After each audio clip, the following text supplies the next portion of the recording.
first time ever. Hear you loud and clearly. And it was going place. That stuff's great. But the game is not a roguelike. Boomer shooter. Bang. Hello, this is John St. John, and you're listening to KEEP in the Keep, bringing you all the hits from the finest in the world of gaming and entertainment. Now sit back and relax as the drowned god Cthulhu lulls your mind with the tastiest talk in town. Welcome to another chapter of In the Keep podcast. I'm your very own prophet of the drowned god, the Motherlode. The Keep is a collective of gaming enthusiasts compelled by the drowned god Cthulhu to frag and jib one another into oblivion for all eternity.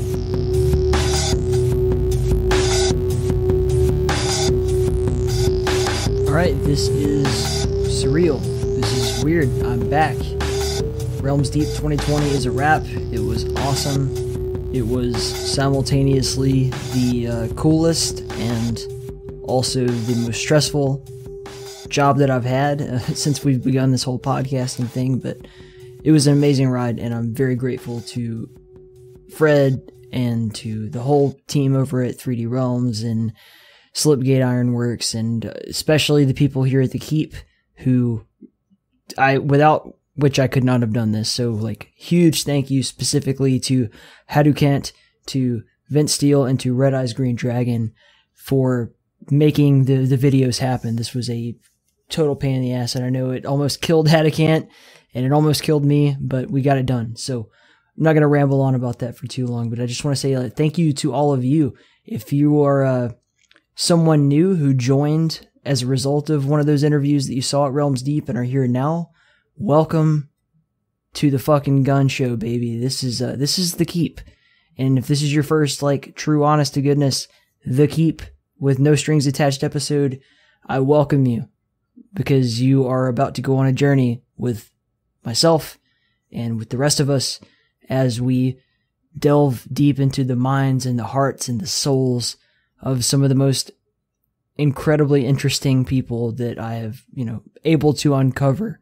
So, as a fun little game that we can play together here, I would like to say thank you to you by holding a small contest. Now, you may have noticed, if you're a longtime listener of The Keep, that the intro has changed. I want to, first of all, say huge thank you to the great and powerful John St. John, the Duke himself, for doing this awesome new intro for us.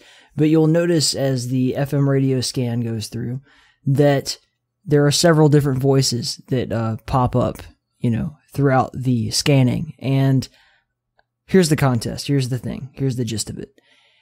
If you're a big fan of The Keep, you will have undoubtedly heard all of the episodes that I pulled that audio from. And the first person to tweet to us at InTheKeep on Twitter, naming in order all of the guests by name who are featured in the intro, then I will personally mail you a little care package from The Keep. It will contain an In The Keep t-shirt and maybe some goodies if I have something left over. So have fun with that. Try it. See if you can do it. I'm sure you can. And I'll give you a hint. The last voice that you hear before mine is John St. John. So good luck to you. But yeah, this is a really special episode. I didn't see this happening a while back, but as I got to hang out with the whole crew, I got to know scar3crow quite well, and he is an interesting person, to say the least. He is definitely one of the smartest human beings I've ever had the pleasure of interacting with, while also being the most sarcastic fucking asshole that you could imagine, just the snarkiest motherfucker. But no, I love him, and I'm very proud to share this conversation with you. This is just me and him chatting. I think it's about an hour and a half, and I'm not gonna lie, I won't say he made me feel stupid, but he challenged my thinking process and helped me learn. And I hope that as you hear this, you'll be able to look past some of the parts where I just seem bewildered and actually kind of go on that learning journey with me. So I'm not going to yammer for too long. I just want to get into it. But, thank you very much for joining us here. And please enjoy this conversation. I will now be playing some music from the GRAVEN soundtrack, which is the game that he is currently working on. It is awesome looking. If you didn't see the footage from Realms Deep, you can go on YouTube right now and check out. So I think there's like 30 minutes of gameplay up. It's epic, man. Such a cool looking game. And when it's over, you will be in the keep with Scarecrow.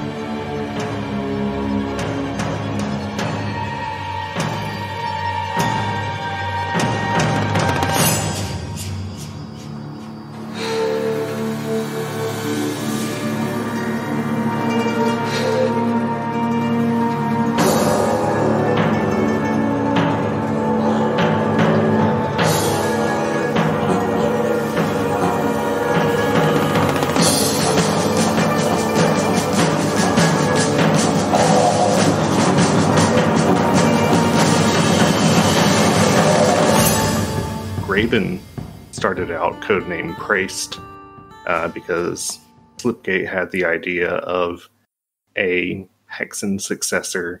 They wanted you to play a priest. They wanted magic. They wanted utility magic, not just damage. Environmental puzzle solving, environmental combat as well. 3 hubs. They had the settings determined. They wanted a swamp, snow, desert. And so they started building out a team. And I don't know the timeline for that, how long they were talking about it or anything. Mm-hmm. I just know that Fred reached out to me. He was looking for a producer. And so I accepted it. And the ball got rolling. And we were kind of doing a design by committee thing. And I think I was just the loudest in the committee for the longest. I kept coming up with, I think, the most elaborate plans and details, the most specific details. And once a lot of the producer functions were, I don't want to say exhausted, but we gotten into a groove. People were getting used to working in Jira. They were getting used to the notion of a sprint. And, we had figured out a good labeling system and how to organize the tasks. At that point, Fred spoke to me about what else I would like to contribute to the project. And that is when I mentioned design, because, I'd already put a lot of heart into it. And much of my time on the project was doing design rather than production work, because the production work wasn't a lot, especially with Fred there. So that is when it all began. And so I've been kind of like picking up little details, throughout. You guys have got like an amazing cast of level designers and people that it seems like it's quite farmed from sort of the Quake community. Like I know JCR is working on some levels for the game right now. Yeah. That would all be Chris Holden's work. Yeah. He's very, very, very tapped into that community. I used to be, but life gets in the way. Other things happen. And Chris is the lead level designer, and it seems like he already had a really good feel for the design proclivities of all the mappers he picked.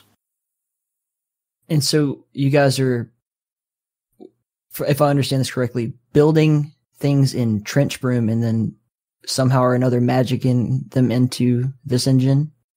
Yes. So Trench Broom for building the core geometry, the actual layout, the structure, and getting a sense for gameplay flow and texturing everything. And then we use a tool called, I think it's Hamure. I'm not sure how to pronounce that because it's not even a portmanteau. He smooshed together the UE for Unreal Engine and Hammer because it was a tool for using for Valve's Hammer editor, the spinoff of Worldcraft, to port maps into UE4. But it takes the func groups in a map and converts them into static meshes, complete with the textures. I didn't understand a word you just said, but it sounds awesome. All right, well, I'm not a particularly technical person myself, but it works. It takes some finagling. You have to find the workflow that functions for your needs, but it's there. we've been pushing the limits. So Eric W has been very gracious and has provided us with a kind of a split build of Trench Room to meet our needs, because we are making very large maps. No, it's really cool just to think about, because it opens up like a whole, community of excellent, people like who can build levels and like geometry and everything, like especially the Quake community, and allows them to, do something that probably otherwise they might not have the skill set to do. Well, it makes it approachable. They can create something that is functional and tools that they are very familiar with. And even if there are technical issues with migrating it over into Unreal, well, I mean, Chris is the lead. He's an experienced Quake mapper. He's an experienced Unreal Engine developer. So he's the perfect guy to help with that. And so we're getting the ability for, it sets up a context for them to focus on the more abstract gameplay-oriented designs instead of hopping straight into Unreal, where everything by default looks gorgeous, and there's this propensity towards realism when you're looking at the lighting in real time, and you're looking at the particle effects happening in the world and the textures animating. But when you were looking at something like Trench Broom, where you have static geometry, and you just have textures wrapping on surfaces, you have to use your imagination, which is going to include the gameplay and the experience, rather than just the linear product that Unreal can provide. Yeah. No, this is like really confusing, but also like it seems like a revolutionary. Like this opens up so many possibilities that it's kind of mind-boggling. I don't know. I'm excited when I see people that I like never thought were going to be working in like this scale of a game, and they're like, oh wow, they finally can. That's the most exciting thing I've heard in fucking forever. This game is huge. Yeah, it's definitely really, really big. How many enemies did you say you guys have planned? 31, but I don't think that's an up-to-date count. So like, meaning it's bigger than that, I'm pretty sure. Some of that is, I wouldn't say scope creep as much as it is myopic scope, because Slipgate had a vision for this before I was ever aware of it in any way. And so every now and then there'd be little things where, Fred will jump in and go, hey, how's swimming coming along? Swimming? We're going to have swimming? Yeah. Okay, we're going to have combat in the swimming? Sure. So you need swimming-only monsters? Yeah. I'll go and design those. And I'm excited about the swimming aspect of it. We've got some, I think, pretty unique monster designs. But that's part of why, I don't have an up-to-date count.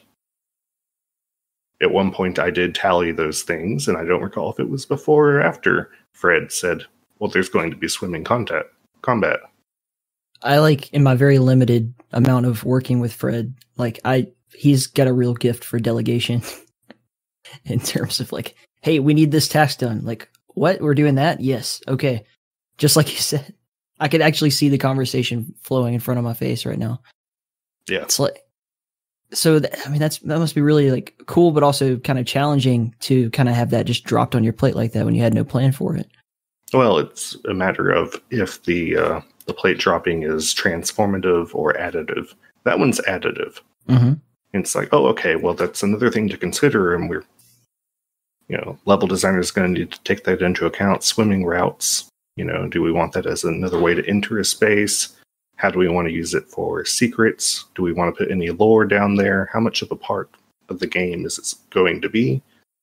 But, when there's differences regarding different unspoken expectations regarding things like weapon primary and secondary functions. That was another one where at some point Fred was like, hey, where are the alt fires? And that was, again, alt fires. What? Yeah, we gotta have alt fires. Oh. And so it's like, okay, that one is transformative. I've got to go back and look at all the weapons I've designed. I'm like, okay, how do I maintain their identity, maintain their functionality, while expanding upon them and keeping the enemies competitive against this. And then it comes into a question of with the alt fires, there's also the upgrades. And are those upgrades, once again, are they, in this case, would they be iterative or transformative? When you say upgrade, that to me, it connotates iterative. You are increasing the gradient of its capacity. You are not changing its direction. You are not changing its angle. You are simply making it stronger, so to speak. And it doesn't have to be damage. It could be fire rate. It could be accuracy over range. Versus transformative, like weapon mods, like in Doom 4, where the shotgun is, now it's a grenade launcher. That's very much unlike a shotgun, actually. That's a very different weapon, but it makes you able to do more without doing a weapon switch. And I prefer in Graven making it to where each weapon is a solution to, I wouldn't say a given problem, but it is a tool for navigating through a circumstance. Yeah, it's kind of like, anytime when you have to add new tools to your belt, alternate fires are definitely an excellent way of, as you said, not having to switch through, or in this case, go through your inventory or anything like that. And so you mentioned it, this is like sort of a Hexen inspired thing, but how much is that going to mean in terms of combat, right? So is it going to be fast paced like Doom or Hexen was, or is this more of like because I'm seeing like sword fight and that sort of thing? Are the enemies going to try to fence with you, or are we talking about walking into hordes? Probably not hordes in particular, partially because just the pathfinding cost and the switch port comes to mind. But I might be completely wrong there, because I do not know the actual capability of the switch. You can look at the specs, but Greg, our CTO, however, could probably tell you exactly how reasonable a design decision is for porting to the Switch. But hordes are not really a focus. We actually do have explicitly a fencing opponent. It's the Jester of the Decrepit Court, and it's a skeletal jester. He's got a rapier, and he flanks you, and he cackles and rattles. So there's a rapier skeleton who tries to flank you? Yeah. Okay. So, I don't know, that's really interesting, because I'm thinking about just the flow of combat and everything. That's going to be pretty fun. I don't want to end up in a situation, and I'm sure you guys won't fuck this up, but like, how in Doom Eternal, like it feels very much like there are all these mechanics, and then there's only like maybe one enemy that really takes advantage of that mechanic. So like for instance, like the Marauder to me was the only boss that seemed to require you to use the weapon switching and the ammo management in the same way. Whereas there are other bosses in the game that are quite like a God of War, like an old school God of War, kind of like, just task by task fight that enemy. In the case of the Marauder, though, you only need to weapon switch if you want to go quickly through the fight. If you don't want to go quickly, you can just stay on, what do they call it, the Ballista now? I still think of it as the Gauss rifle from Doom 4. Right. But the Ballista, I believe they call it. Just switch to it, and I'm playing traffic. Red means stop, green means go. Go is go fire at him with the Ballista. Then he turns red again. Ballista's ready. He flashes green. That tells me to shoot again. Honestly, I prefer was it the Doom Hunters? They called them, the guys with the energy shield and kind of the platform that they were riding on, as well as the Tyrants. I found those fights more interesting because their damage potential was potent, but since there wasn't a binary circumstance upon which to attack them, it was more freeform. So in Graven, there will be, so we've already discussed, there's an enemy that requires fencing. Will there be enemies that specifically require you to fight them in a certain way? Like you have to use your magic for this one, or you have to use, I don't know, it looks like you guys have some sort of handheld crossbow type situation going on, or We've got a wrist crossbow and a normal crossbow, and we've got a weapon called the crossbar, which is akin to a magical shotgun. And who doesn't love a magical shotgun? I would say that it plays more in the ways of an ebb and flow, so closer to, it's between Quake and Hexen in that regard. Hexen doesn't, it's not as fast as Heretic, and I know people say, Heretic is just, it's Doom with a medieval skin, but there's a bit more to it. But in Hexen, each class has 4 weapons, so they've got 12 weapons for the whole game. You only ever see 4. But you've got your free weapon, you've got your blue mana spender, your green mana spender, and your blue-green mana spender. We do blue and red mana, which is completely different. But it's still just having 2 different types of mana. But our weapons utilize physical materials and mana, sometimes both, just depending on where they are in the upgrade.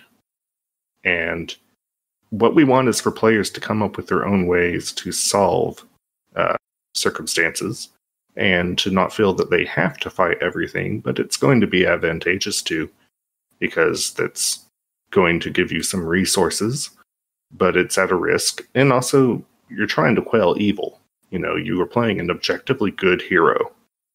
There's the Shades of Grey hero, I think, is definitely an overplayed approach and is less interesting than it sounds. I don't know. Let's dig into that a bit. So what about like an anti-hero or a hero that is morally compromised is uninteresting to you? It's very common. Okay. It's just, it seems like I'm always running into it in film and TV and literature. It's just, this person is... I think that people mistake complications as complexity. And I don't find a morally compromised character to be inherently more interesting because in many ways they're going to bend a lot in their circumstances. Imagine you've got a difficult, kind of like a canyon to navigate through. A morally compromised character is more fluid, and so they're going to just flow through the canyon. And so long as it doesn't take too many tight turns, there's not going to be an issue. They are able to basically just go forward. A more rigid character, because they are less compromised, is going to have more conflict in the canyon. They are going to run into the physical obstacles, the moral obstacles, because they are actually holding true to their convictions. And not looking the other way, they're going to have a harder time. Yeah, so inherently it's more difficult to operate by a code of conduct than it is to just do whatever the fuck you want, basically. Yeah, it's tougher to not go, I didn't see nothing. I'm still an alright person. I didn't see nothing. Just looking the other way. And I recall that being a thing in high school. And that was the standard prerogative when you went into the men's restroom. There were some rough rednecks in my high school. And the key thing with them is you didn't see anything. And if they knew that you had that mindset, there wasn't going to be any trouble. You weren't going to tell the teachers. I don't even want to know what it was they were doing by the way you're describing it. Honestly, it was, I think, mostly just cigarette bartering and such. But, yeah. But they were going to get in trouble for it. So they did not want to get in trouble. So they would make trouble for me if they thought I was a threat there. I don't think that's a particularly great example of a moral obstacle. But it does show a case of where going with the flow. You could describe that externally as this, it's a compromised moral character, but the result is, I just went to the bathroom, and that's not a great story.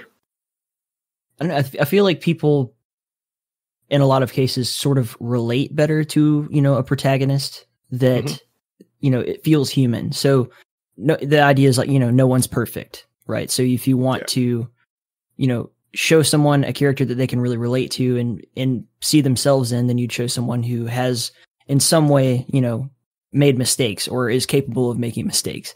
Whereas, and this is actually quite important to the storytelling of, something like Graven. I think that, you want to play, as you said, as a character who is inherently good. And that can be also quite fun because you're playing as a hero, and most people kind of don't, they don't see themselves as a hero. And that's the point of playing a game to them, is that I want to be something that I can't otherwise be. Yes. Okay. People often confuse video games as power fantasies, but what they are is potentiality fantasies. You will have opportunities to be a hero at some point in your life, maybe not in the way a video game does it. However, the thematic tone, the consequences before and after will be different. Partially, a world like Graven doesn't exist. Yeah, it's vaguely medieval, but it's not our medieval world. Well, no, I mean, assuming that there was, magic and none of these monsters existed, then yeah, I think you're right. Well, I think possibly this is going to sound arrogant, but I'm told I am, so I guess that will be true to brand. One of the things I did in the work on Graven was writing up a cosmogony and a basic metaphysics for the world that it takes place in. And it was something that I've had to explain to people is just, this doesn't take place on Earth. It's not an alien planet. There isn't an Earth in this universe. This is a different universe, and it is completely materialistic, which is why it makes sense to shotgun the bad things, because that will ontologically defeat them. In the case of Doom, well, you're shooting the demons, but they're demons, so what does that really do? It's fine. We can't go, it's fine, because we're going a little bit deeper into the subject matter. We're not skimming along the surface and using it as a context for what you're doing. Your character is a priest. He is not a marine. He's not a random guy. He is someone who his life's work is in the metaphysical. It is in the moral and the ontological reasons behind everything. So in this universe, everything is material, and the creator, because it is all material, is very distant. It is the distant watchmaker, benevolent, yet can seem uncaring because, loves his creation, but part of that is loves how it plays out. Right. And your survival of the capital punishment which you receive is the completely unprecedented intervention on his part. Because he has a problem. I'm not going to say what that problem is. I want that to be gradually unveiled through the game. And because your character is not morally compromised, though he is sometimes emotionally compromised, he got the capital punishment due to a fit of rage, but it was a righteous rage. Witnessing his adopted daughter on top of an altar with a fellow priest holding a dagger over her. That's going to tick off someone who is a good person. That sends him into a righteous rage that creates the consequence. And the fact that it created the consequence of capital punishment demonstrates that, though just a human, just a person who has flaws and shortcomings, when the going gets tough, he doesn't yield. Well, the god looks at that and goes, that might just be the right hammer for this nail that's been sticking out. So in this universe, right, because you are a priest and you are morally good, then there comes the question of, when does killing become okay? So it's righteous then for this person to, kill bad people? Oh, that's something he will have to settle for himself. But, there is the fact that, for the most part, you're dealing with monsters. Okay. Creatures of sorts. There are multiple cults in the game. They are human. However, they do have an operative moral violation in terms of those they interact with. Right. You know, the Undecaying, the Rebirth, the Mycelians all have some degree of unprovoked aggression with those outside of them.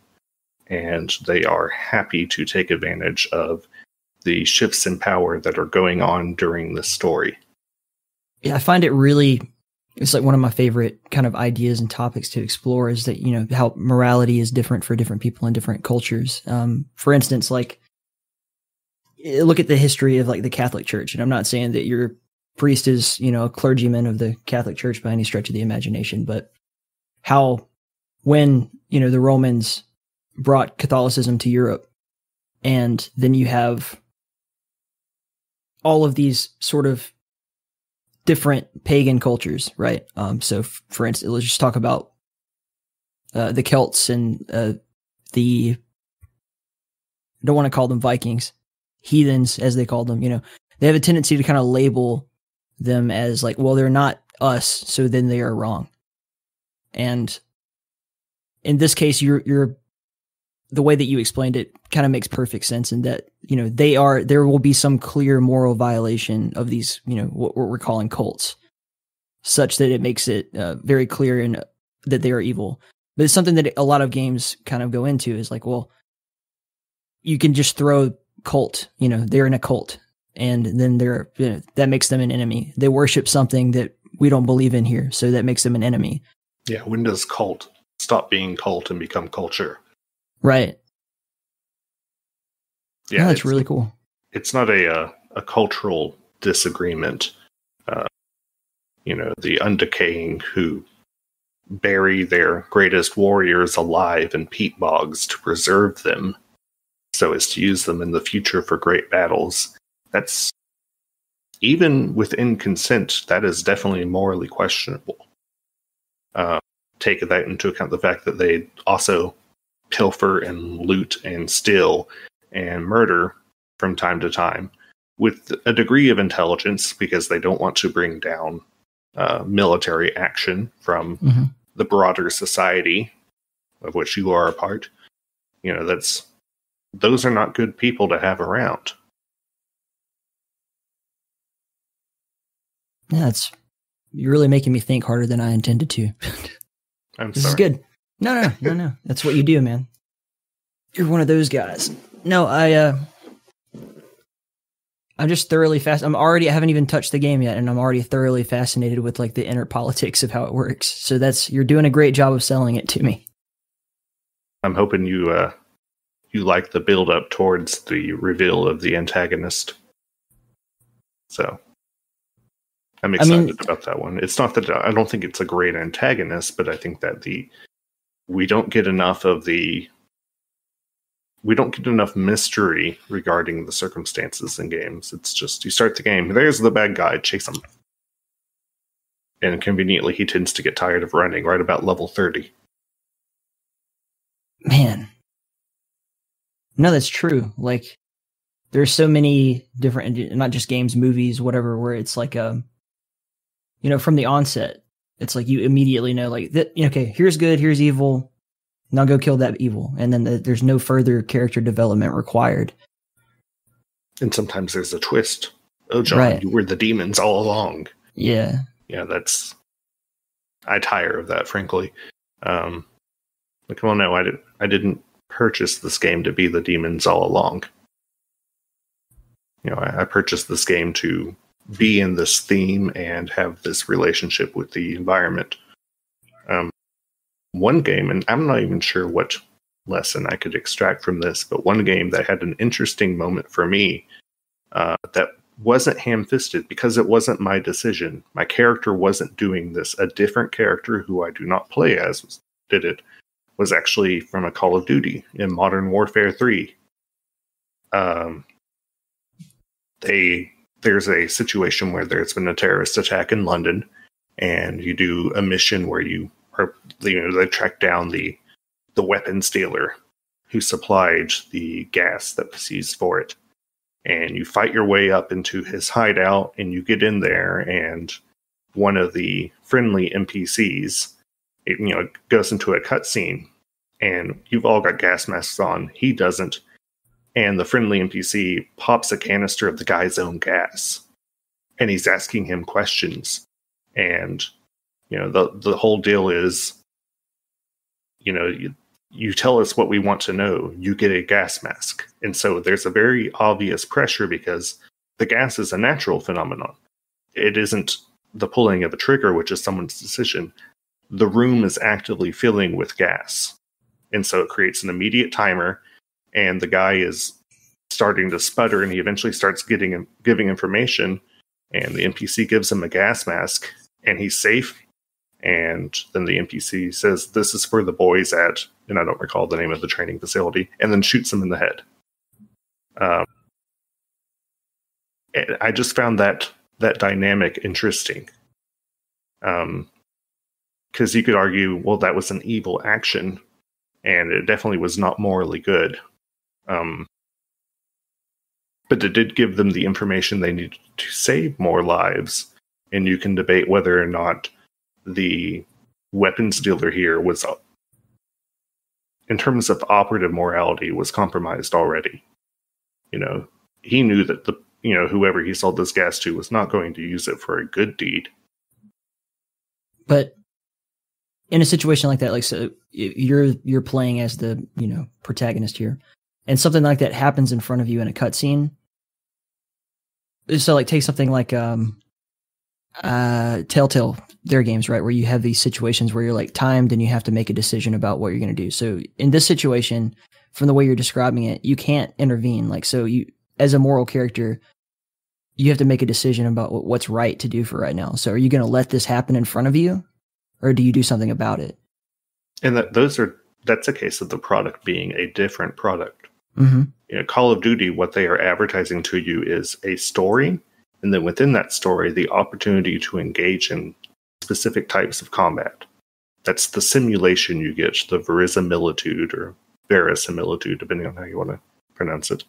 That is what you are experiencing as the benefit of getting the money. Telltale, it was about that decision. It's not about the combat. It's not about moving through the world or exploring things.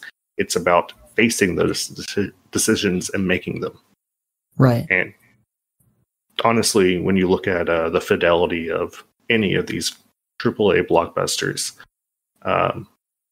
them developing that many iterations in terms of moral decisions would explode their costs. We wouldn't get them at that fidelity level. You might be able to at AAA or single A, but at double A or single A, but not at AAA levels. Those are different products. But in Graven, you will always be doing the right thing from the scope of the story.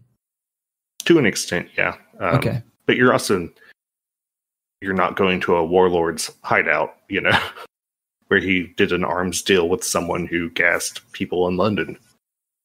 And in many respects, it is closer to, Heretic, Hexen, Doom, whatever, in that when you're in a combat situation, the people that you can encounter are the ones that it is fine to engage in combat with.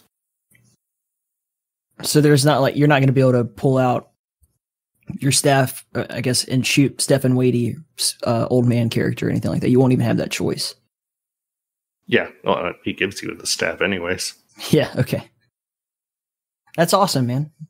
You've really, I don't know, you're really challenging my concepts here of how I internalize storytelling, which is good, because I want this game to do that for me. I want it to be fun, frankly. I know.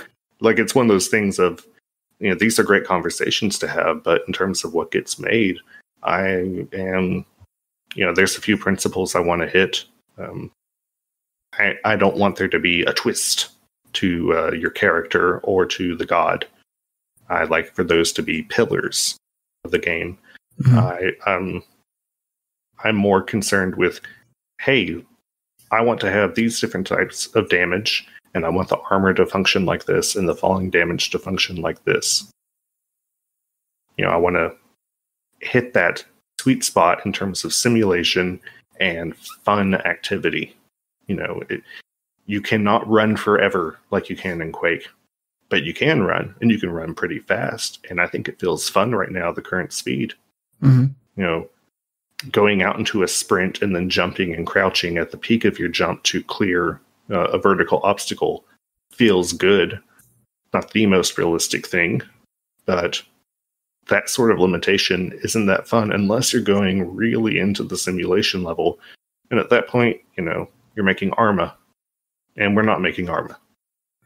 One of the things that immediately popped out to me is really funny and not grounded in realism is like when you, at least in the gameplay I've seen, when you're doing spells, you literally like hold your book in your hand, right? And then you shoot, you know, whatever the magic is that you're using. Yeah. And the juxtaposition of like, I'm balancing this book. So I'm going to do a spell. I'm going to pull out a book, flip to the page that the spell is on, and then do the spell all in the, you know, heat of the moment. Yeah. It's really cool. Yeah, that's not a realistic thing, but it would. You don't want people to go, well, I'm not going to use the spell now because it's going to slow me down too much and I'm going to get killed. No, you want them to use the spell knowing that spells don't do much damage, but they change the environment.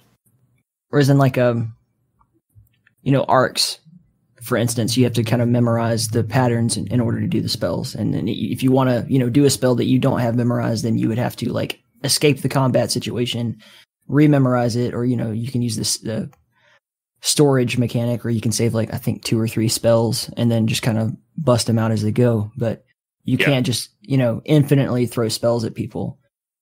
And in this situation, we're assuming that this priest is like some sort of incredibly fast speed reader and also has the hand balance to do this. It's really cool, man. It's aesthetically appealing too. Yeah, and that's part of it is, you know, that classic shot of Hexen 2 holding the book open. You know, that book just, it still looks great in its own way. And I know a lot of people had those images in mind and we wanted that same imagery, but the spell isn't doing damage, or at least not much. What matters is what it's doing to the environment and to the circumstances. And in the case of arcs, you know, part of the game there was the fact that you had to memorize the spells. That was part of the game that they're serving up. Mm-hmm. You know, we're not doing that.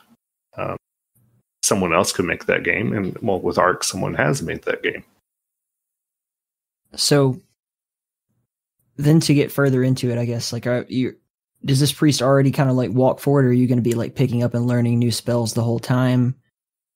Oh, yeah, you're going to be finding spells, not all the time. You know, it's not good.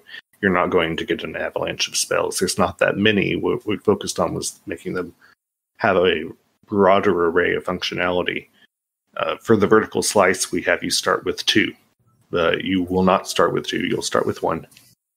And you will gradually uncover them. And if I remember correctly, 2 of them are not on the main path. You can miss them if you don't explore substantially. That's going to be really cool. And are any of the spells or weapons like integral to, you know, traversing the landscape? So for instance, like in, you know, Gloomwood, they're having this like harpoon gun that you need like to, you know, go up into, you know, different parts of the buildings or whatever. Like, can we expect any of that here, or will it just be kind of used as weapons and nothing else? Not for, well, I wouldn't use them as weapons. I'd use them for setting up improved circumstances. Okay. So you've seen one case where a spell is required in the vertical slice. You have to use the inflame spell to ignite the peak canisters to turn on the lighthouse. And that's why we had the little spinning icon in the chamber showing the actual spell icon of, hey, use this one. You know, make sure you use this spell, and if you don't recognize this, maybe you'll think to look at your spell book, or you'll notice that icon in the bottom right corner of the HUD. An example that because one of the things I did when writing up the spells was also writing up example use cases. Like, okay, there's a hallway, and it's got some sort of treasure at the end, and you want to get it.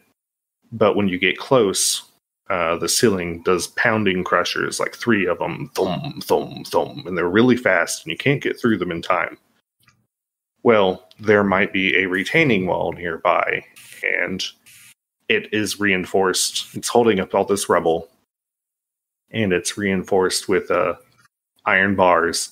You heat those up to make them weak, and then you whack it. You break through them, and the rubble falls, and water spills out, and the water is now going through that area. And so it's, okay, great. Now I can get crushed with my socks wet. But if you then freeze that water, you have reduced the friction through the area, and now you can move faster through it. I love that sort of like environmental puzzle solving. That's excellent. I enjoy it as well. I mean, it's fun. The thing to look out for is to take into account that the way your brain works differently from others, so can't really make those the hard limits. You can't to get at the end of that hallway. That's it's a bit specific, and it's expecting people to put together multiple pieces. And this isn't a matter of intelligence; it's a matter of what sort of pathfinding your mind uses through obstacles. Yeah. It can be really simple too. Like in Shrine 2, there's a level called the River Styx, where, you have like this poisonous water, and you have to get, across to like another island or piece of land in order to progress. And it takes a while for the character to recognize, because it's not a game that like really, you don't have like magic spells or anything, but you do have a gun that shoots ice. And until that moment, you've never used it for anything other than shooting enemies and turning them into ice and then breaking that ice. But in this case, you make little, ice platforms to walk across. Yeah. And yeah, that it is really difficult in a lot of situations to get someone to, put two and two together if you don't tell them. Well, especially if up until this point, you've not been giving them math problems at all. If up until that point, they've been able to walk forward and shoot the bad guys and generally get through. I mean, we try to set up some expectations in Graven with how the first quest goes, and that. So we've got the whole journal system, where the priest will update his journal, which will basically be a way for us to communicate various things to the player. And so it's like, hey, I need to set something on fire. Maybe this book can help me with that, which is basically, hey, look in your spellbook. You have a fire spell in your spellbook, and you need to set something on fire. No, I think that's an excellent way to do it while still being immersive and not, hand holding. Because as you said earlier, you'll have like little flashing icons that say like maybe this spell, like to do this sort of thing, or this object requires a certain thing. It's like a subtle reminder without saying, like, not having an NPC walk over and be like, hey, you should do this. Guy pops up from the other side of the wall on the level boundary. Use the flame spell. Yeah. You can do it. Or worse, just having text pop up and say, like, do this. That's fun. It makes even the process of solving the issue still more immersive for you to be like, oh, well, I have to, open up my book and figure this out. And maybe that'll help me, that kind of thing. That's a good way of looking at it. As opposed to, as I said, having it just thrust right into, like, do this, do that, or whatever. Doing a very poor job of putting my words together. I need more coffee, but you know what I'm saying? Yeah. It is not prescriptive. It is descriptive. Yeah. Boil it down to 2 words. I like that. Oh, that's 2 of the pillars I usually try to use when I am analyzing a system or a system of systems. Is this trying to describe something to me, or is it trying to tell me how things should be? So how did your time working in Doom and Quake like kind of develop who you are now as a game designer? As a game designer. Okay, well, we can talk about you as a person too. Well, I guess that applies to both cases.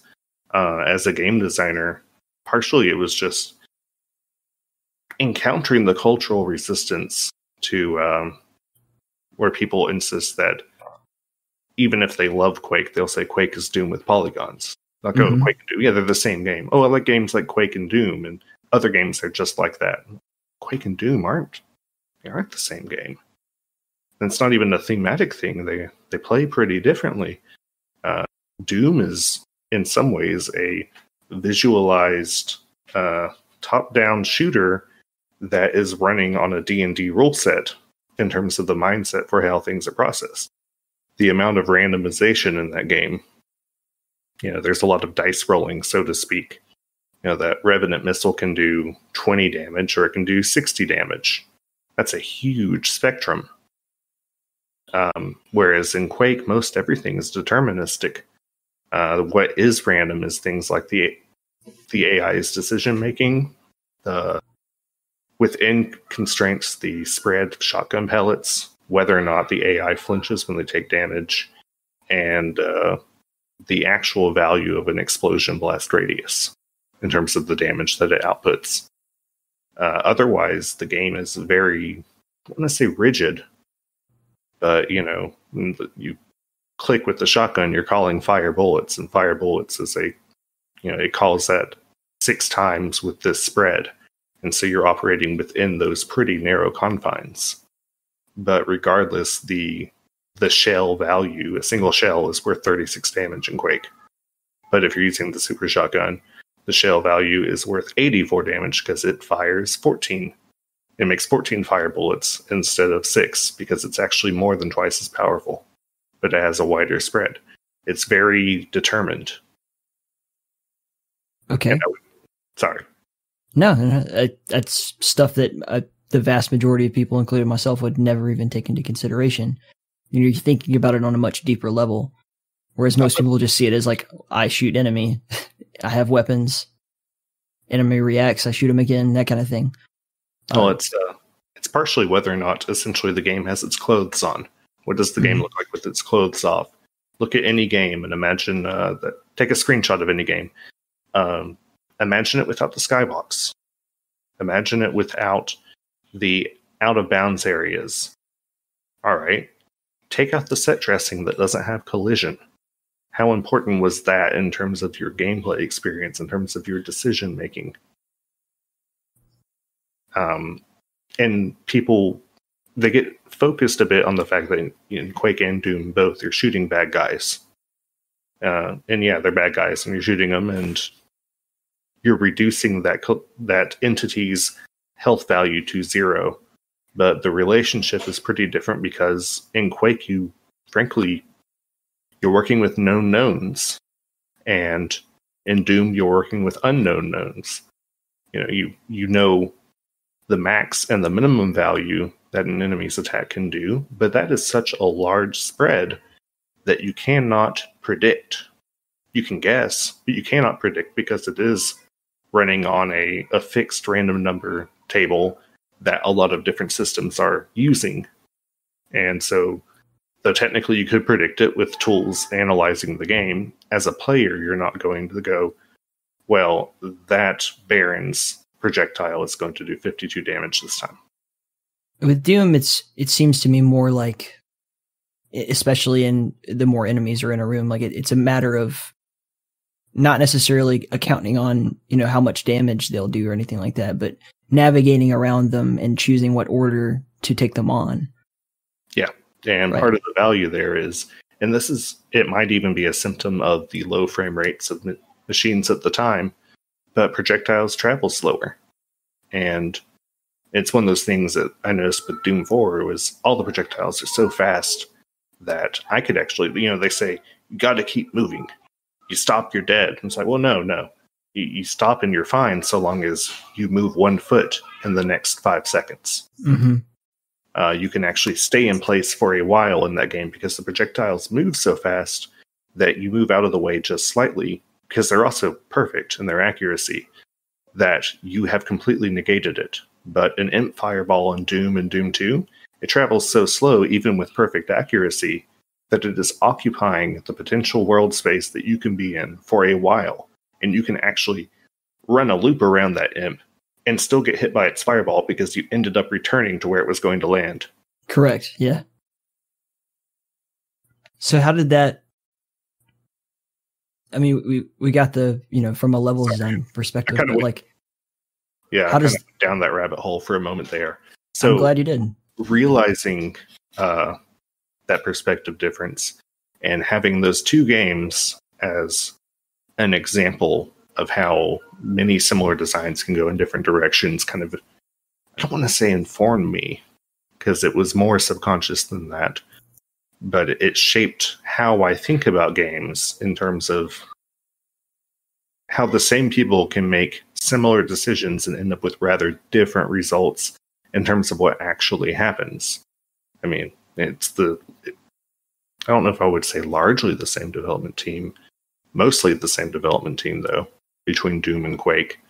I mean, the main variance is, McGee coming in Doom 2 and Willits coming in Quake, but it's still mostly, in terms of design, Romero and Peterson. And they've both made rather different games since then. You can compare some of them, but I'm not going to compare Empire of Sin to Ravenwood. Is it Ravenwood Fair? Is that the name of it? The Facebook game that Romero did. Mm-hmm. Similar perspective, different genre. Sandy Peterson with Age of Empires they did with Ensemble Studios. Doom and Quake is a good example for how you can take. This is going to be a really weird analogy. Let's do it. Taco Bell. Mm-hmm. How many different ways can you combine refried beans, ground beef, whether or not tomatoes and sour cream are there, and cheese? How many dishes can you make? And in what proportions?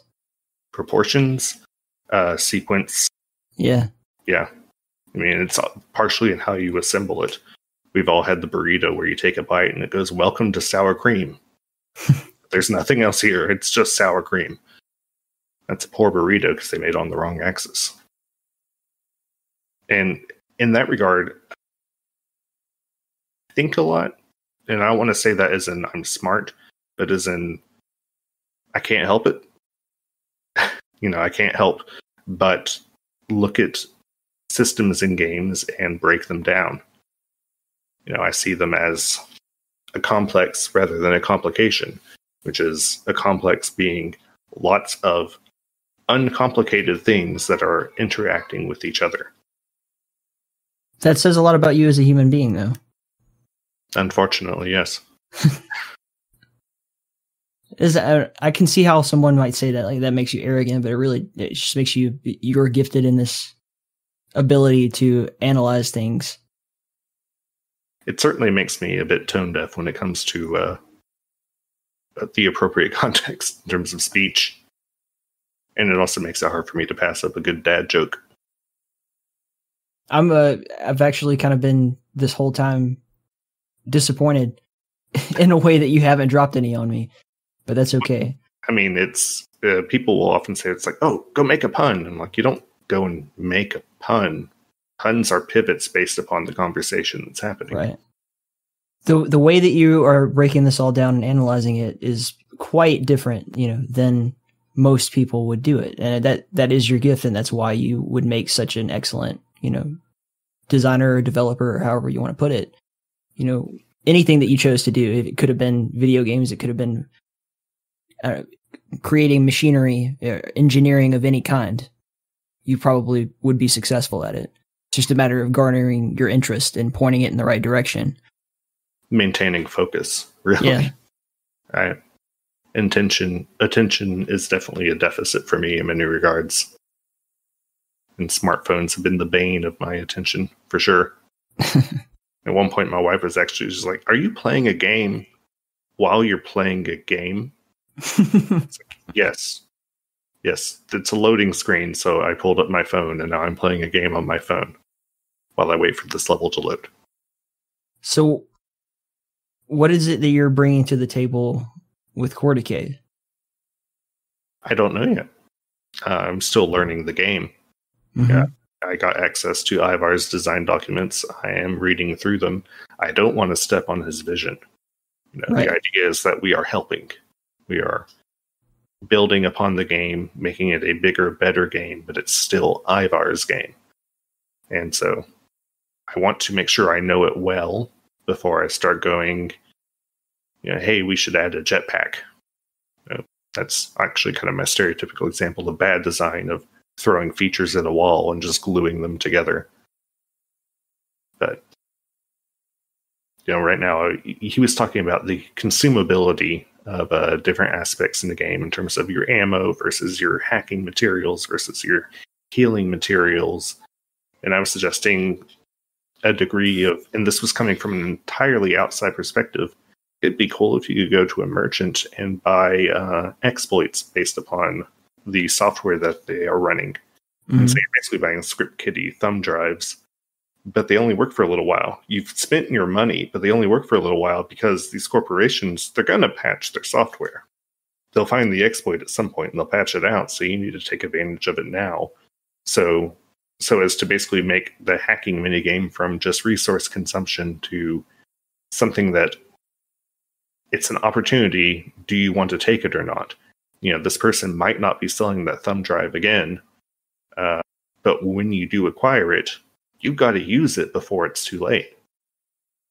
In terms of like things that have recently been, published or in development, with you guys, 3D Realms in particular, it's really cool to see like these different types of projects happen in tandem, right? So Graven where did the original idea for Graven come from? Well, I answered that one a while ago. Oh, I know, but like, think about that, and then think about how the difference between the origin of Ion Fury versus the origin of Wrath, right? So you have a game that was like, okay, we have a set of ideas that we would like to do. We want to do it in this engine, and like, bada bing, bada boom, hire a team, make it happen. And then you have something like Wrath, which is something that was already kind of being worked on in like someone's dream project that they're like going at, and then they pick that up and like, or let's curate this and get it, to continue to have your vision, but be the best iteration of that vision as possible. Yeah. So it's very much the brainchild of Jeremiah. Right. And so what I'm hearing now with Graven and with Core Decay is kind of a similar story. And what I'm saying is it's really cool to see that the way that it is so seamlessly, well, it's probably not seamlessly from your guys' perspective, but this is done so well. And to have a company that can respect that and see that for what it is quite beautiful. I'm sure Fred will appreciate the sentiment. I'll talk to Fred about it when I talk to Fred again. But yeah. Oh, you've seen what he's been doing behind the scenes as well with Realms Deep. That outreach that he's been doing. Yeah.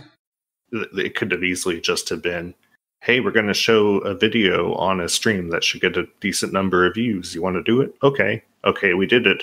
Done. That could have been the extent, but it's not.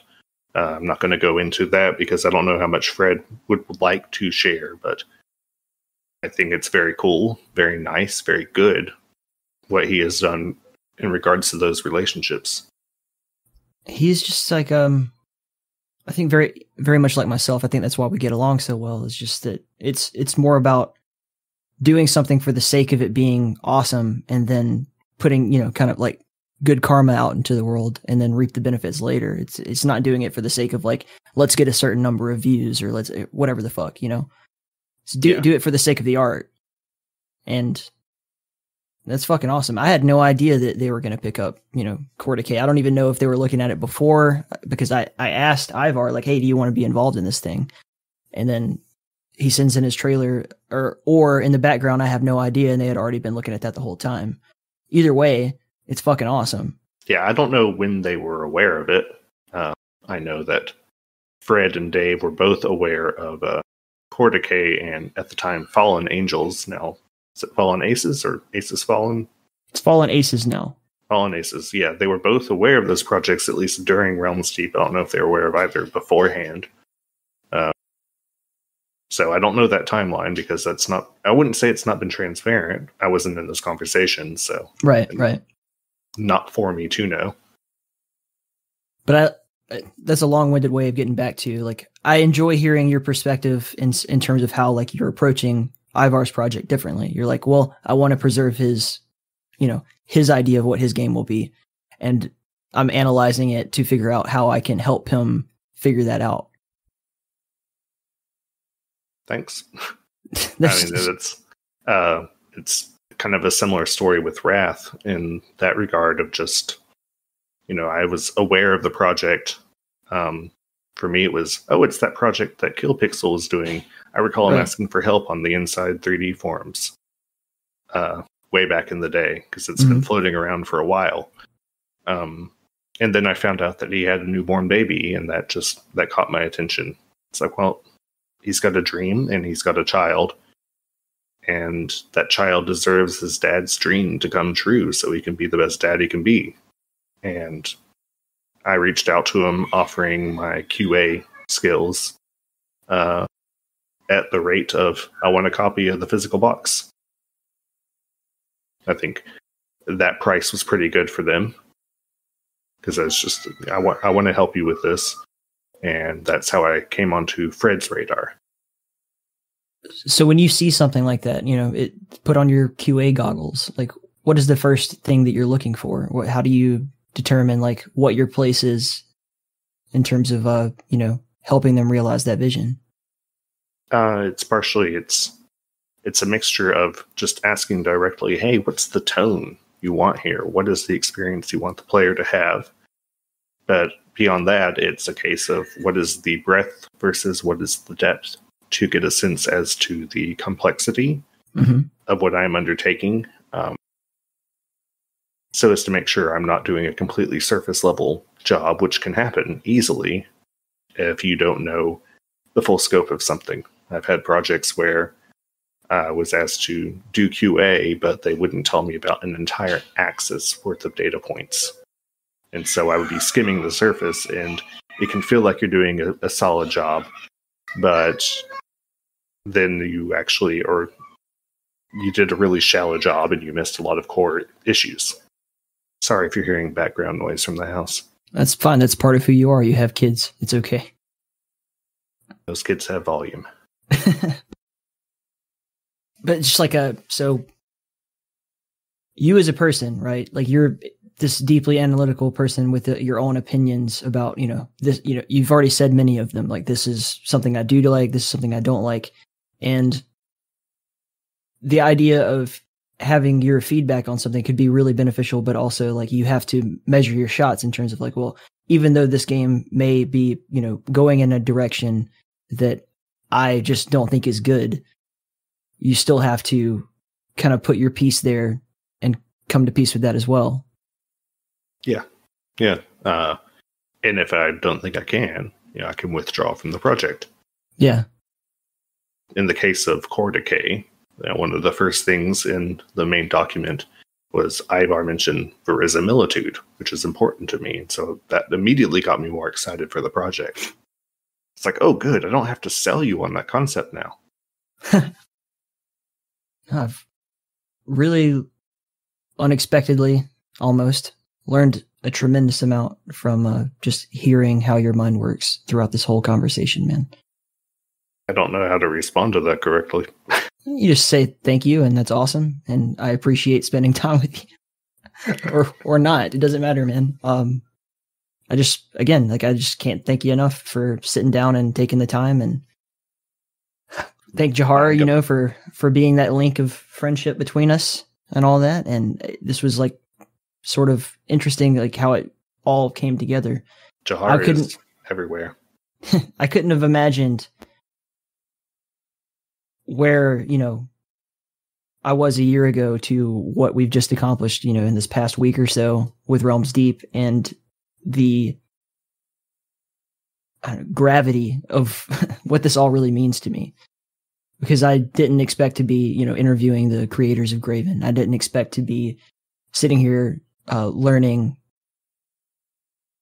how you differentiated the mechanics of Quake and Doom, and like how you're, and informing yourself on what that means for the other projects that you're working on. Like that is so bizarre, and it really harkens back to what you said earlier about how, one little tiny shift can have an exponential result, or an exponentially different result in the future. Yeah. So this is beautiful, and this is like quite surreal. I'm just happy to be here. All right. That's an example of how you respond to that, by the way. Yeah, well, you're also much more charismatic than I am. It's okay, dude. You have your own charisma. Your charisma is just usually through text. Unfortunately, real life usually isn't through text. It's all ones and zeros, man. I don't know about that. But I'm sure someone will tell me about it. You're talking about how I have lots of opinions, and it's like, well, I have lots of my own opinions, but I have lots of other people's opinions as well. We take a whole lot on faith that we don't think about. You know, it's a lot of implicit reputation. When you read something and you accept it as true, you are having faith in institutions and individuals behind it and making assumptions based upon that. Someone can go through high school and they've learned a bunch of things, and then sometime in their early 30s, they pick up a book like, and this isn't even a critique of the book, but like Lies My Teacher Told Me. And they'll believe it. They will believe it from a perspective of authority on saying that the previous perspective of authority was being deceptive. Yeah, there's a ton of faith in learning and what you retain and what you operate off of in terms of the heuristics that govern how you see the world. Regardless, like, one thing can't exist without its, its opposition. So, like, if you're writing a book about something, that book, and its perspectives couldn't exist without what it's criticizing. Good can't exist without evil. Your protagonist in your game can't exist without its antagonist. And it all, just like anything else, like, it meets together in the middle and they cancel each other out. And, we're all spiraling around the galaxy towards the center of the same black hole. I'm not really, there's no point there other than just to say that what you're saying is in fact true. To parts of that, I would say no. Well, okay, let's hear it. But, well, just the notion that everything is based upon equal opposition. It becomes a zero-sum dynamic. Mm-hmm. And I'm not saying that the belief is wrong, but that the belief requires different presuppositions for how things are for it to be correct. And what needs to be evaluated is whether or not those presuppositions are correct. Otherwise, you're arguing over the species of a tree based upon a small stick coming off of one of the smaller branches. Right. The notion of good versus evil, for example, is, well, what is it good to exist or is it good to not exist? Depending on which one you land on, would something, if it is good to not exist, would existence be evil? Not necessarily. Just because something opposes it doesn't make it a complete inversion. We don't know the axes of functionality that are being inverted. I like that nothing's black and white with you. Except for black and white. Those are pretty clear. All right. Thank you so much for being here, brother. I'm going to end this before I get too confused. And, we didn't even get to Doombringer. Well, if you want to talk about Doombringer, I'll cut the part out where I said thank you so much, and we'll just talk about Doombringer. Tell me more. In a way, I really don't have much to say. I'm just a mapper for that one. Yeah, but it's cool. It's a fucking dope-ass project. It is cool. It's cool that it's so incredibly competitive in the multiplayer side, and yet you can then hop into the single player and use the same skill sets against AI. Traditional AI, too, which I like. So what do you mean by that? Meaning that they are not trying to replicate humans. You're not fighting bots. You are fighting video game monsters. They're not running to pick up items ahead of you, and they're not lining up a sweet rail shot. They are creatures in a simulation of a world, and you are an intruder. It is weird in terms of like the original idea to where it's become now, because this idea of let's make a single player experience with sort of the mechanics at least similar to what has traditionally always been a multiplayer game, right? So it's strange how it started out that way and then evolved over time and it has come full circle at this point. Yeah. Well, I think it was inevitable with Kristus at the helm because he's a phenomenal single-player mapper. Right. And when you've got that in you, it's hard to not make single-player maps. So like Quake originally was like, okay, we have this single-player game, and then you take exactly those mechanics that have evolved over time, but you put them into a multiplayer environment. The same could be said for Doom. And then you have the way that this has evolved, like I said earlier, about how it's, you take the mechanics of like a Quake Live type game and you put take that backwards, put it into a single player game. How does that look? Yeah.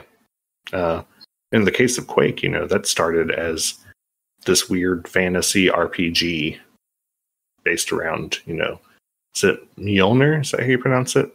Thor's hammer. I've heard it pronounced a ton of different ways. Yeah. I'd say ask someone from Iceland how to pronounce it. I think there's actually a YouTube channel where this woman in Iceland clarifies these things, but it changed substantially, and that's why it has all the medieval motifs to it. And at the end of the day, they said, let's just put Doom-like weapons in it, which is kind of funny because they made something that at a glance looks like Doom, but is so very different. And it's in a lot of little ways, too. Simple things like sometimes when you shoot an ogre, they fall on their butt. And then, I guess, so when you're designing a level for this game, how do you take the mechanics into context and put them into, actual combat scenarios with an AI? I don't.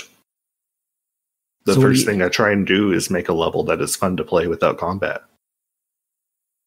Just finding your way from the start to the end without it being linear, giving the player sight lines to places to explore and to wonder about. Like, I can't get there yet.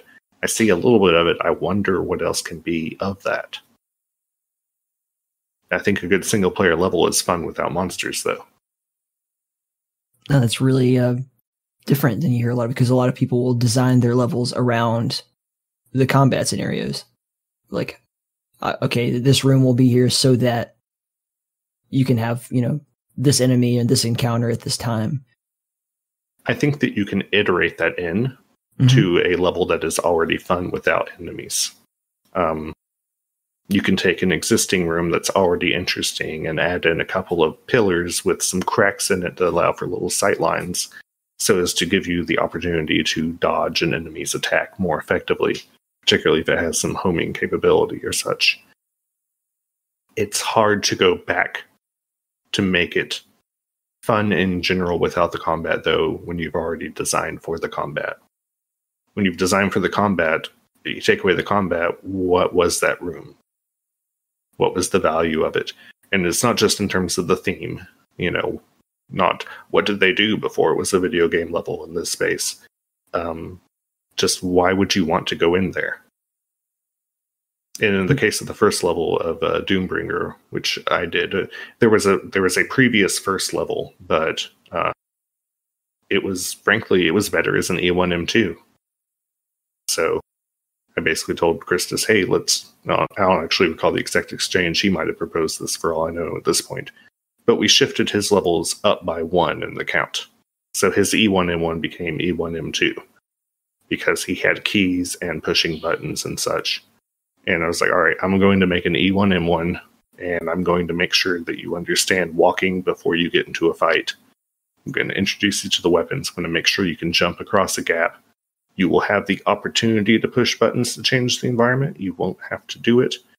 And I'm going to make sure that you understand that in the single player, there isn't fall damage.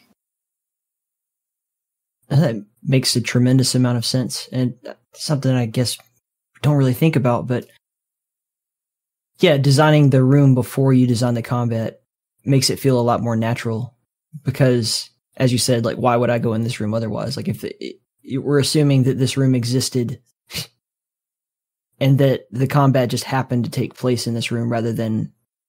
Yeah, and it's not simply a case of realism. It's just a case of making a fun space. And a fun space is more than the combat that happens in it, and it's more than the art that you get to look at while you're in it. Yeah. Some areas are annoying to walk through in a game. too many spiral staircases. You get tired of the horizontal motion with the mouse turning. That's a case of an area being not fun to navigate, but a little bit of that is kind of cool to shift it up. Well, there's a switch back here with this grand staircase. And that can be fun. Like just that simple motion. And also, it's one of those things of, in the moment, you can also be thinking about other things in the game. That's a moment to reflect and learn about the game. That's when the game becomes a thinking game, is when it gives you the opportunity to think without it being costly for you to do so. But,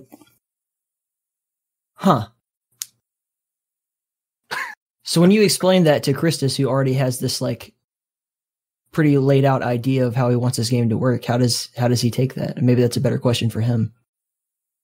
Yeah, it would be a much better question for him. I don't know his mind on that. Yeah. It's not a conversation he and I have had. How I got involved with that was on the Tasty Spleen server. He mentioned, he was like, hey, I'm looking for mappers to help me with this project. And I joked, like, hey, I could help you map. I've got 2 maps. I've barely done anything whatsoever. It's like, okay, well, let's get a link. And so I sent him a link to my one proper Quake map release. And he messaged me and it's just, hey, I had fun playing that. That's my largest metric. See the other map. And so I linked him to my Doom 2 map. And he liked it as well. And he's like, well, that's what I want. I want levels that are interesting and fun. It's like, okay, well, I'll give it a go. And so I started out, and at that point, well, not even I'll give it a go. He's like, at that point, he sent me a build with the single player implemented, and I played it and was like, hey, I had fun. I had fun just running around. I had fun fighting. And I actually wasn't familiar with his Doom maps at the time. I knew his name just from lurking on forums for, the past 20 years. He's a bit of a legend for good reason. I've since played his Heretic WOD, which was tremendous. But I really liked his maps in Doombringer, which was really my first encounter with him. And so then I started working on what is becoming E1M5, which I finished from my side of things.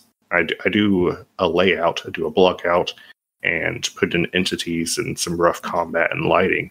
And then he goes through and applies the visual style, which sometimes is pretty fanciful.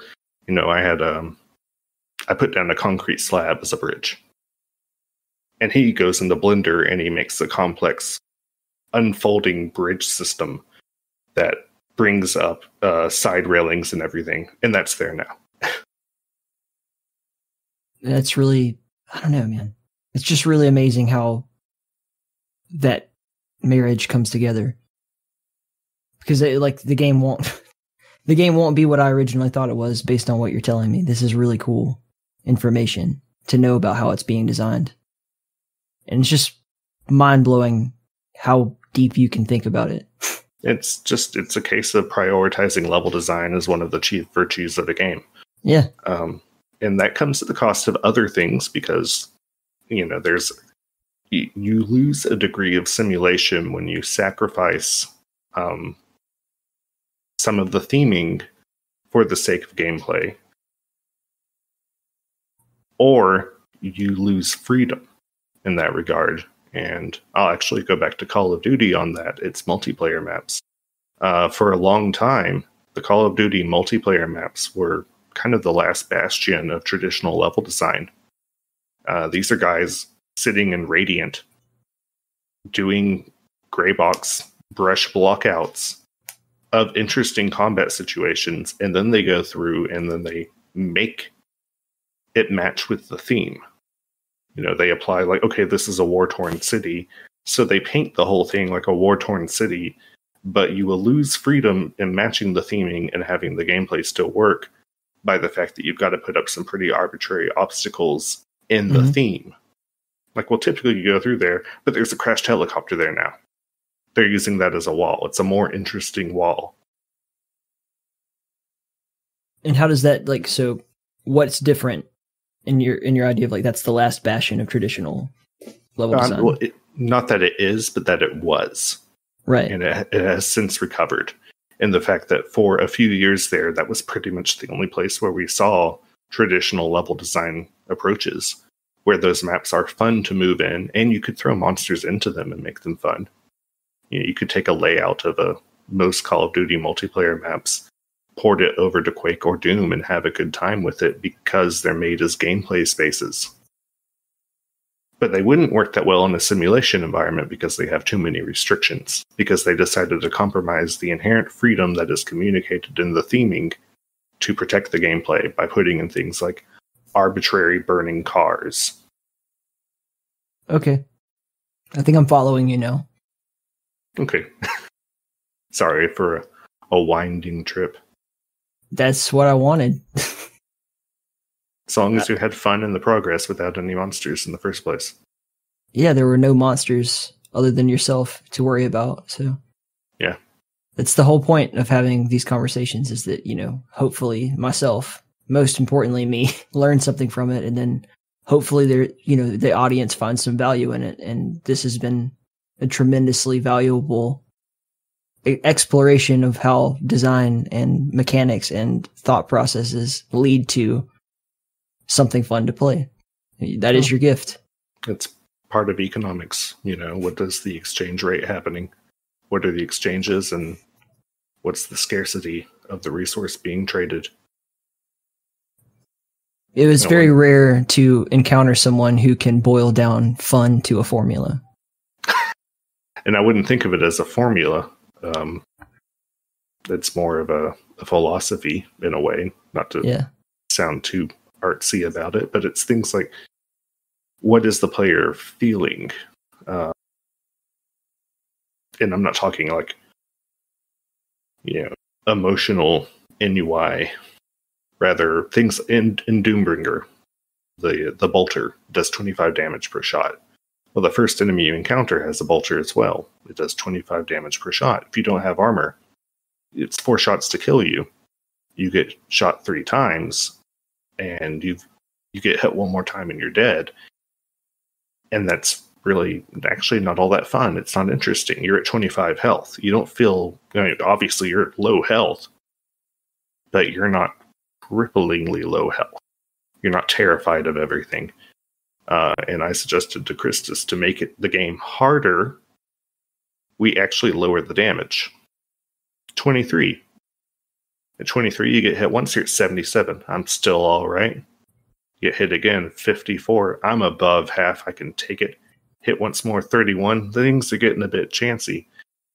You actually take 5 shots to kill instead of 4, but that means that now you have the opportunity of sitting at 8 health. You're still only 1 shot away from death, like you were at 25 in the previous value, but there's a lot more tension there. And you're giving the player the opportunity to be in that tension. And it kind of goes back to things like the projectile speed in Doom 4. An Imp's fireball isn't as threatening when it travels fast if you can step out of the way easily. That is fucking genius.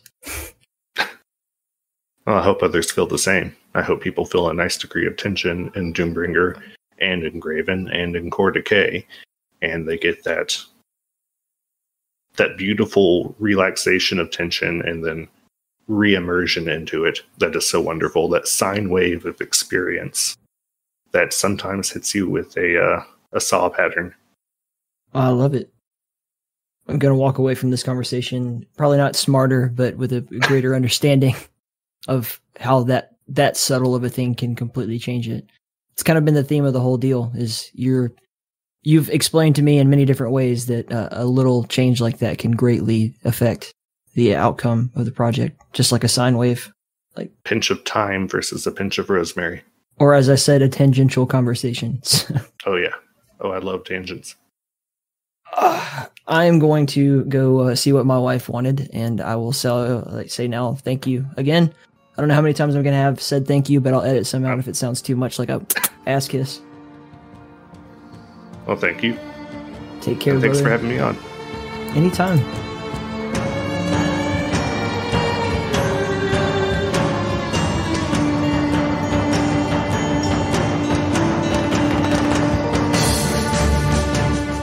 Alright, thank you very much to all of our wonderful supporters. Dots, Moose, Paul, Zach, Alexander, Brad, Night Owl, Tones, Jeffrey, Larissa, Nabe, Steve, Jazzcash, Donkey, VJ Tenjin, Hadouken, Brand Flakes, Morekitra Rao, Red Eyes Green Dragon, Anthony, Robert, Vince, Immorpher, Igrex, Simon, Gelmo-san, Russell, Void Inc., and Jack. Big thanks to Jack, who recently became a $50 subscriber on Patreon. What the fuck, dude? You have the biggest one. You're fucking awesome. Thank you so much. I hope you're enjoying your little care package I sent you. It will never be able to repay your generosity, but hopefully it means something to you. If you would like to be a supporter of The Keep, you can head over to inthekeep.com. We have many different avenues. You can find it all on our support tab, or you can just buy some merch. I will tell you right now that if you do buy merch from our merch store currently, you will be an elite few who have that particular merch after a short while, because there will be changes made soon. I also recommend that if you are interested in being part of a community, join us on Discord. The link is right there on our website. Come be part of the group. We have all the time multiplayer games going on, pickups, just fun hanging out with the crew. You might run into me, and I will do my best to be nice to you if I'm in a good mood. Kiss, kiss. You guys are amazing. I love you. The Drowned God Cathala loves you. Stay in the Keep.